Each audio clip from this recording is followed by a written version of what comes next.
நில மோசடி வழக்கில் கைது செய்யப்பட்ட முன்னாள் அமைச்சர் எம்.ஆர். விஜயபாஸ்கர் இன்று ஜாமீனில் வெளியே வந்தார்.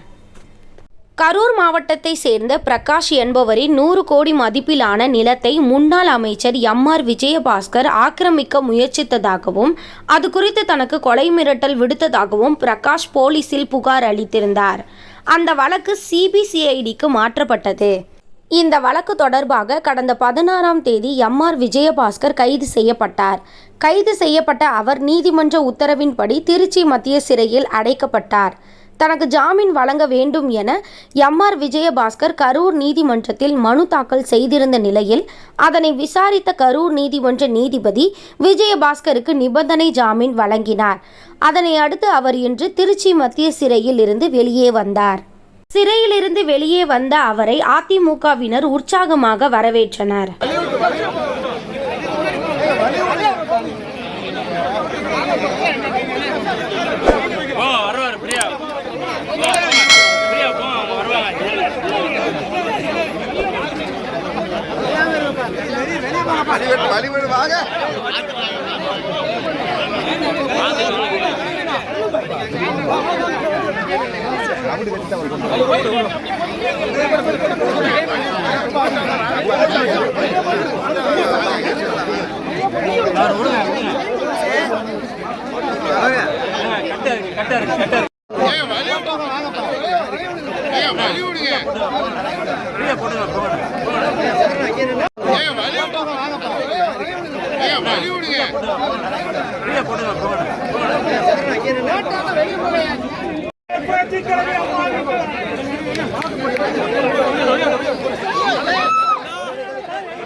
அப்படியே கொஞ்சம் வழி விடுங்க, கொஞ்சம் கேப் விட்டு நின்னுங்க.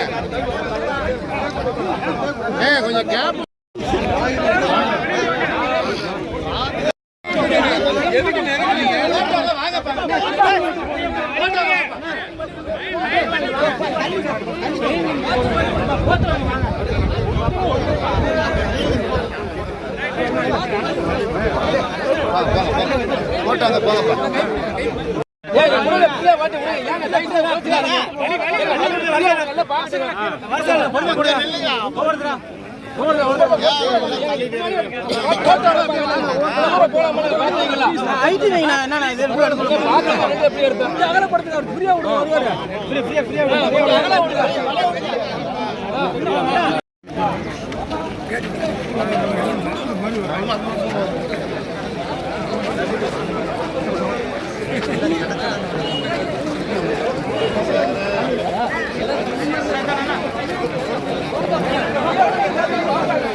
போட்டாங்க போங்க.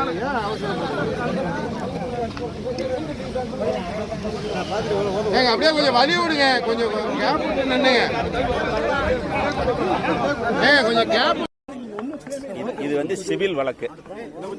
சிவில் வழக்கு 3 மாசத்துக்கு முன்ன நடந்ததாக சொல்லி ஒரு எஃப்ஐஆரை போட்டு, அது ஒரு எஃப்ஐஆர்ல 2 எஃப்ஐஆர் போட்டு இதை கிரிமினல் கேஸ் ஆக்கி உள்ள வைக்கணுங்கிறது ஒரு அரசியல் பழிவாங்கும் எண்ணத்தோட நடந்த கேஸ் இது.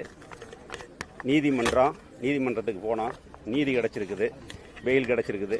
கண்டிப்பா இந்த கேஸ்ல நாங்க ஜெயிப்போம்.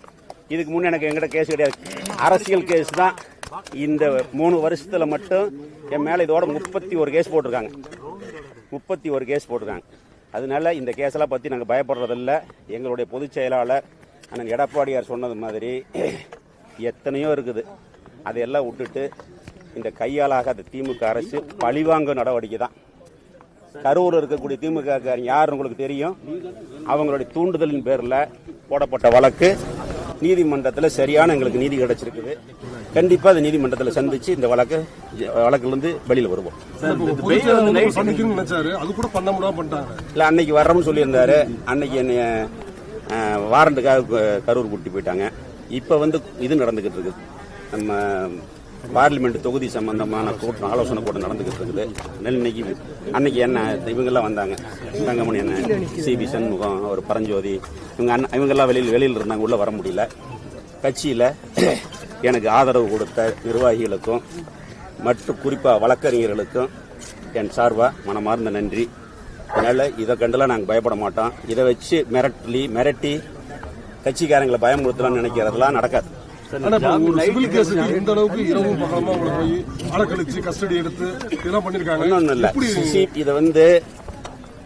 இது அமௌண்ட் எல்லாம் கூட்டி சிபிசிஐடிக்கு மாத்தி ஒரு கேஸ் சிபிசிஐடியில் ஒரு கேஸ் எல்என்டோவில் வச்சு ஒரு டோட்டல் டீமே என்ன உள்ள வைக்கிறதுக்கு 2 மாசம் ஒர்க் பண்ணிருக்காங்க. அதுதான் உங்களுக்கு தெரியும். அதெல்லாம் எதுவுமே இல்லை. அதெல்லாம் எதுவுமே கிடையாது. அதெல்லாம் கூட சொல்றதில்ல, ஒன்றும் இல்லை. நீதிமன்றத்தில் நியாயம் கிடைச்சிருக்கு. இந்த வழக்கு இருக்கட்டும், உங்களோட அடுத்த கட்ட அரசியல் நகர்வு எப்படி இருக்கும்? அது நீ அடுத்ததாக வழக்கு போடுறாங்கன்னு தெரியுது உங்க மேல. நிறைய கேஸை பாஸ் பண்ணிருக்கிறேன். அவங்களே போட முடியாம எம்எஃப் பண்ணிருக்காங்க. இன்னும் கொஞ்சம் கேஸ் இருக்குது. எல்லாமே இந்த கேஸ் தான், கட்சி கேஸ் தான், வேற ஒன்றும் கிடையாது. நீ அடுத்தது சட்டமன்ற தேர்தல் சம்பந்தமான வேலைகள். இந்த கேஸ்ல என்ன மட்டும் இல்லை, கட்சிக்காரங்களை, என் ஆபீஸ்ல வேலை செய்யறவங்க கூட பழகுறவங்க எல்லாத்தையும் டிஸ்டர்ப் பண்ணிட்டாங்க. இதுக்கு மேல ஒன்றும் இல்லை. நாங்கள் நிறைய பார்த்துட்டோம். இது ஒன்றும் எங்களுக்கு புதுசுலாம் இல்லை. ஆனா ஓராண்டுகளுக்கு மேல இன்னமும் செந்தில் பாலாஜி வெளில வர முடியல. அதற்காக உங்களை இந்த மாதிரி பலமா இருக்கீங்க. இல்ல, அதை பத்தி நான் கருத்து சொல்ல விரும்பல. அதை பத்தி கருத்து சொல்ல விரும்பல.